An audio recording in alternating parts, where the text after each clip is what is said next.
Hello, everyone. It's Dylan from Yugioh Everything, and welcome back to another Yu-Gi-Oh! VRains episode summary discussion video. This is the first time in 3 years that I am not alone discussing these episode summaries. My friend Pete is joining me. How you doing today, man? I'm doing good. Well, I kind of feel honored that it would be the first time in 3 years that you have a guest. Absolutely. I've only done one co-review, which was with Cal back in like episode 70 or 80 something, and I've never done a co-summary analysis with someone.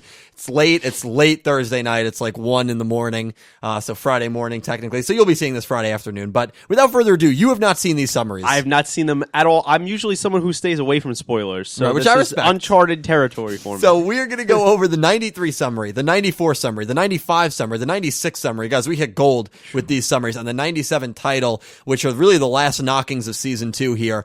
Big thank you to DMC for translations. If you do not want any spoilers, now is your chance to click off the video. 3, 2, 1, let's begin. So turn over your summaries. You can read along. I'm a little bit anxious These are going to be your genuine first reactions. Genuinely is. Episode 93, The Promise. Knowing the ins and outs of Playmaker's deck, Kusanagi launches a relentless attack against him and does all he can to protect Jin. On the other hand, Playmaker cannot attack his partner, and his life points are now dangerously low. Kusanagi then starts talking about the promise the two of them made in the past. Episode 94, Raging Soul. We're just ripping off the Band-Aid. Yeah, go ahead. Playmaker fell unconscious due to his battle with Kusanagi. In order to protect him, Soulburner begins a duel against Bowman. Soulburner is enraged by Lightning's underhanded tactics. However, Bowman just sports a sinister smile on his face as he fights against Soulburner. ...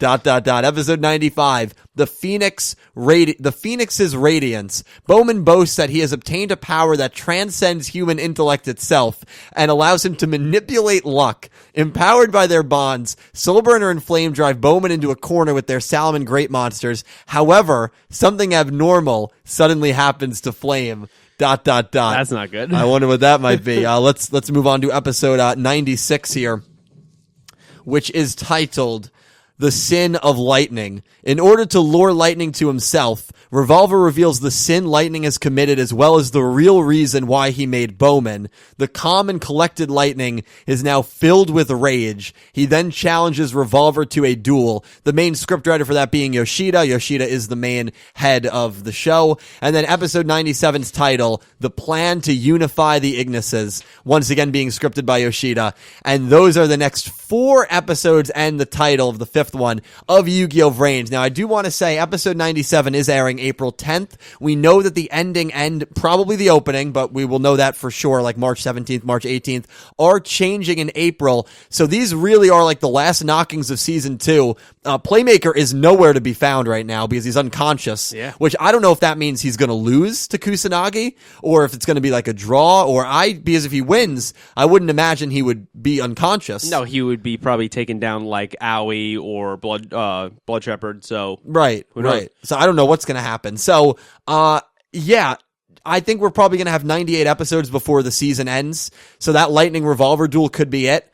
There's so much to take from here, and I cannot wait to hear from you guys. What are your initial thoughts reading all of this? Wow, it's a lot. there's definitely a lot there. First thing, I guess we're going in chronological order. Yeah, chronological, absolutely. What's the promise here that we're specifically talking about? Do we know specifically the promise they've made to each other in the past? I would have to imagine that it has to be about protecting Jin. You think it is? Yeah. Because he wasn't in trouble after he was rescued from the lost incident. I know he had PTSD, but wasn't he living somewhat of a life? He was, but this could be before Jin was even saved the first time. This could be before the show even started. It could be. That's what I got from it. But also, I mean, how could Yusaku have made that promise with him if it was before, if it was during the lost incident? That's true. They both were members of it. That's true. And we know that they met way later when Kusanagi and Yusaku met. So that's interesting there. Yeah. I do think going into episode 94, is the way it's said he's knocked unconscious, as we just talked about, there is some kind of out for 93, where neither of them lose, or neither of them, at least whoever wins, doesn't get completely eliminated, whatever's happening where the data is dissolved or whatever's happening there. And interesting that it wraps in Soulburner, where it says, in order to protect Playmaker. Yeah. So where does that fit in? Right. We think Soulburner is an entire different area that he's locked off in. So how would he have anything to do with protecting Yusaku? Right. So yeah, is it a sense that the only way to protect him now is to defeat the villains and stop the villains? Right, or is it literally in the sense that he's unconscious, they're going right after him, like they're doing some kind of attack while he's down, some cowardly attack, right, and he steps in to protect him. Right. Like, is it something like that? How did he get out and get there in the first place? And we're getting Soulburner versus Bowman in 94-95, Right. which is a duel that I think probably was easy to see coming. Definitely. Well, especially, we know it because Soulburner has one of the Ignises. We know that Bowman needs those He's got Ignis. two, really. He's got Windy and Flame. Very true. And so that's a key cog in this machine. And what is crazy, Soulburner's done. That's my first impression. He's done. You know what? To be totally honest, I'd be okay with that. And no offense to Cal or any Soulburner fans out there. I like Soulburner. Oh, okay. No, I know. You like Soulburner. I like Cal Soulburner. loves Soulburner. I I'm don't just hate saying him. that, I think he's a good character. as you've talked about, I think very well, is Yusaku and Soulburner both have not lost at all. Ever in the show. Ever. And it needs to happen. This is the moment to lose for Soulburner. And even if this is kind of a TKO kind of style thing of how Playmaker loses because he's unconscious, this could be very interesting that the other heroes have to step up now because he's maybe unconscious and not. He seemingly is not in 5 episodes. But you say other heroes. The other hero is Revolver. He's the only one left. And this is what I love. Yeah, I know. It, You're a huge Revolver fan. perfectly sets him Yeah. up to be I the love it guy too. to step up. I love it too. He has the skills. You know he has obviously total motivation to go against these Ignis. And I think as we're getting the perfect Lightning Revolver matchup, what I've been waiting Dream for. matchup, dude. It's going to be matchup. amazing. And you know what's better? As like, we can go back to 94, 95, but I just wanted to, while we're saying it, go to 96 here. You get the Sin of Lightning, it says. Great title name. Great episode. And Yeah. if you guys followed me in Clueless Gamers, I love episode titles. It's one of those weird quirks I have with shows. Mm-hmm. Excellent title. And then to go in there and that Revolver ticks Lightning off because he knows his true intentions. And we just talked. I wonder what that sin is. And remember, Revolver's not the only one who knows it. Spectre knew it too. Right. Because Spectre really triggered him in the first duel that they had, which was really the duel that kicked off this arc when they went into Mirroring VRains, where Spectre was like, I know your true secret, someone that you haven't told anyone. Clearly Revolver does too. Yeah. Revolver probably was the one who found it out and then told Spectre to use it against him. What is that sin, and what was the real reason that he made Bowman? And you know what? We just talked before we went on camera here. We just talked about this. And this. I literally brought this up. I said, Lightning doesn't strike me as the type of villain that is going to just willingly, like, assuming we've been building up with this plan, right? That Bowman, he's going to collect all 6 Ignis, and he's this ultimate deity, AI, whatever he is, right? That then implies that obviously Lightning is a part of that. Yeah. So we're going to capture the other 5, and Lightning's just going to go, all right, bro, you could just absorb me into you, and I'm done. Which is what we're led to believe. Like, he strikes you as that type of villain that's going to do that? He doesn't. He doesn't. He doesn't. And that's why, if this says anything here in 96, to me it means that he made Bowman for a completely different reason, and he's always intended to be the main villain. Yeah. And he never intended to be part of Bowman. Maybe he wants the other 5 Ignis in Bowman for some reason, because now they're all in one spot, so he can use it for something. Yeah, so he can control all the Ignis and Bowman. He has such a god complex that there's I no love way him. he'd do that. I love him. I think he's a fantastic amazing villain. He's been great. And you know what? I have to be honest. You know what this also does? This also continues to bend the fabric between Bowman and Lightning. Mm-hmm. And if all the heroes are defeated and it's just Bowman and Lightning left, it's what if we get a great duel between the two of them? And it's for humanity, and Bowman ends up stopping Lightning. And we have been getting that where, even though it pissed me off, we got the compassion thing with Aoi there, right, with Akira. Mm-hmm. So we got that. That's something Bowman wouldn't have done in the past, or any of these evil Ignis, right? Right. And then we get the whole thing of him talking to Yusaku, almost like a warning, right? Mm-hmm. And kind of seeming that he's like, oh, am I being affected by human emotions now? Maybe because I've been modeled off of you? Mm-hmm. That was a weird conversation. I thought it was a weird scene. I loved it. Oh, yeah. But it's a very weird conversation there. And to me, that means that with this, I mean, obviously, if Bowman was under this impression that he was made for this purpose, right? If then you find out that your creator was lying and using you the whole time, got your brother that's going to enrage you, right? Got your brother killed? Exactly. Absolutely. So there's going to be more of that, and I think it's setting up the two of them. You know, it's just 97 is titled The Plan to Unify the Ignises, which that could mean a few different things. We know Bowman was that plan. Clearly in 96, Revolver is claiming there's a different plan. Again, 99 is the last possible episode in April, so it has to change at 99, the opening and ending. Right. And when that happens, again, you assume we're going to go into a new season. I don't know how the hell this is going to wrap up in like 2 or 3 episodes. And I said it. Or do you believe that Bowman will beat Soulburner? Yes. There's not a doubt in my mind. Yeah. And you know what? I'm 98% sure. I'm about 99% sure. And I think, based on this line, something abnormal suddenly happens to Flame. That's Wendy's curse. I actually think that's okay. I like that. Yeah, I think it's that's a way to come full bring circle. Wendy a little bit back into and the you know show. what it also does? It also prevents myself, because I was saying it and other fans were saying it, from saying they got these duels wrong. Why couldn't Soulburner have lost to Bowman? No, now Soulburner needed to duel Wendy so that Wendy could curse Flame, and then it would all come full circle on him. Spectre had to duel Lightning. Yep. It all worked out, you know and the what? writers nailed it. If that's the case, we were complaining, and especially you were saying, and rightfully so, that this show is not taking any risks. And I think the way they're seemingly setting it up here in these summaries is I think there's a lot of risks here. Oh, yeah. Even the Playmaker Kusanagi duel right now, that didn't have to happen. It's a huge risk to, we see... We're going to lose our narrator. Yeah, and we see... It's a good point, actually. Well, I assume Emma will take over that job. I think the Frog and the Pigeon will, if I'm going to be honest. God, please don't do that. Or Brave Max will. That's even worse. Please, God, no. Please. Emma's narrated a couple episodes before. Hopefully she can just take over. She's the one that she could spy in. She knows what's going on.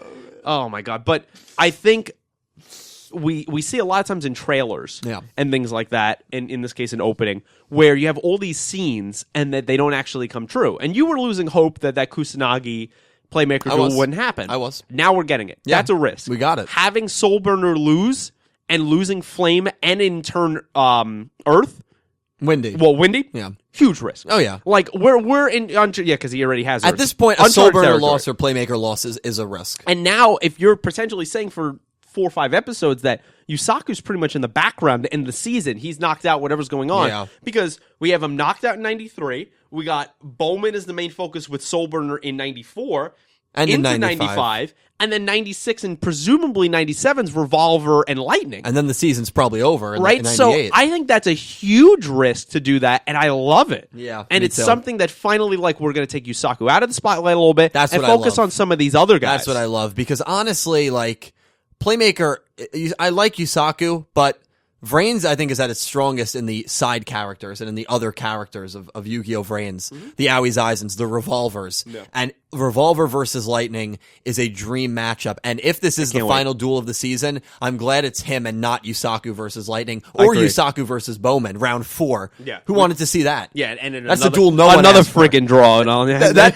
It's not like, that's the duel that no one asked for, but everyone wanted. No, that's the duel no one wanted. No one asked for. We don't want that again unless the stakes are way higher later. Literally, it's do or die. That's the finals. But even if that's the final duel, they've dueled 3 times already. Yeah. So don't have it. But maybe Bowman versus Lightning will step in. I really like Bowman versus Soulburner. I like that too. And that one I think is kind of predictable at how it's going to play out. Yeah. One that's not predictable, Revolver versus Lightning. I mean, I don't know how the hell that's going to play out. Because remember, Revolver... I don't know what's going to happen. Revolver, Lightning, 2 opposite ends of the spectrum, right? Revolver, Lightning have huge stakes. But both not good guys. And I could argue for Revolver that he's the anti-hero here, right? Anti-hero. But he's not a good guy. No, and he said that himself. He's not a hero. He said that himself. Yeah. But in this case, we're definitely supporting him for humanity. I kind of supported him against Yusaku. I kind of did too, because he had a point. But then we also have to look at it and say that in the terms of everyone that's been dueling, right, in our heroes or anti-heroes, they all have Ignis. Revolver doesn't have it. He has no stake in that. There's no reason for Lightning to want to duel him or Bowman for wanting to duel him. They're not gaining anything out of it, right?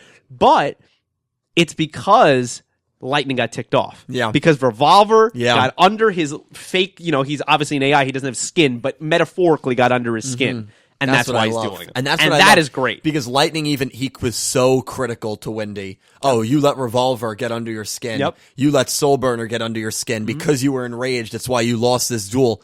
Well, now you're literally dueling a pointless duel.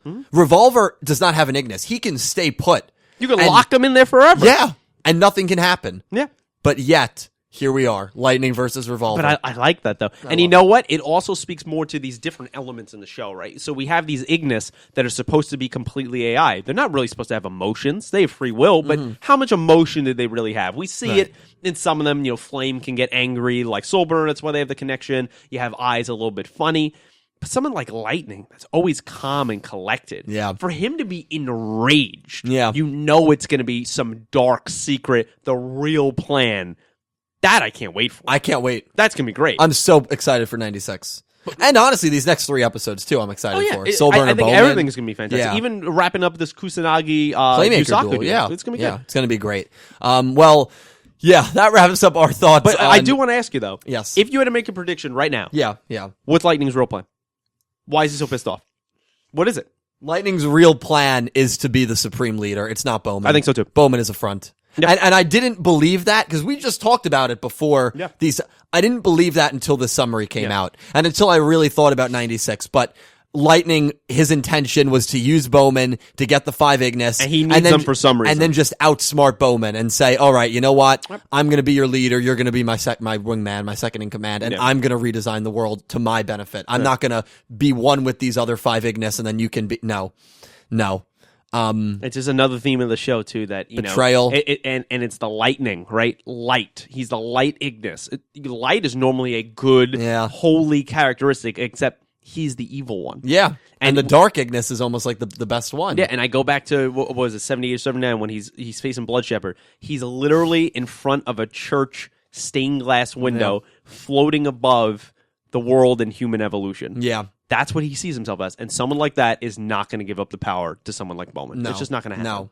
And the real reason he created when I read that this afternoon, I was like, wow, he duped us all. I mean, Lightning is and that's why I love it. We don't have the summary to 97, but the plan to unify the Ignises, that's definitely continuing their duel, Revolver and Lightning. And we're just going to get more details on what it was. For those wondering, we probably will not get the summary for 97 until like April 2nd. So we have a month before that. We're just not going to get it. But we got spoiled with these summaries. Usually we don't get like this many in one go. This is excellent. And you said this guy Yoshida is... Yoshida, he's the main head of the script. So for him to be doing these 2 episodes, they're important. Oh, yeah. And he could very well be doing 98, 99 as well. Yeah. I mean, this is the end of the season, guys. But please let us know all your thoughts down below. Pete, thank you so much. Thank you for having me on. This was a lot of fun. It is. Yeah, maybe we'll do it more often sometimes, dude. It's a blast. A special thank you to my platinum tier patrons: Alexa Baker, Glen McGookin, Jorge Carrillo, James Rose, Omni Lord, Samuel Stark, Thomas Adderley, Amber Crystal, and Horace Maye, and to my diamond tier patrons Jesse Wood and Bouldergeist, and to my Egyptian god tier patrons Syn Cloud and Chris Swan. A huge thank you to everyone who supports me on Patreon. Cannot tell you how much it really does support me and support the channel. Thank you to everyone who just watches these videos, because without you guys, well, I wouldn't be able to do this. So thank you again, Pete, for coming on. Check him out on Clueless Gamers. I appreciate that. I will link his channel down below. We got a Captain Marvel review coming up. Captain Marvel review coming up. Yeah, I've mixed things, so hopefully it's a good movie, but we'll see. I hope so. Thank you all so much for watching. I'll talk to you down below, and I hope you have an amazing day. Have a good one, guys. Thank you, guys.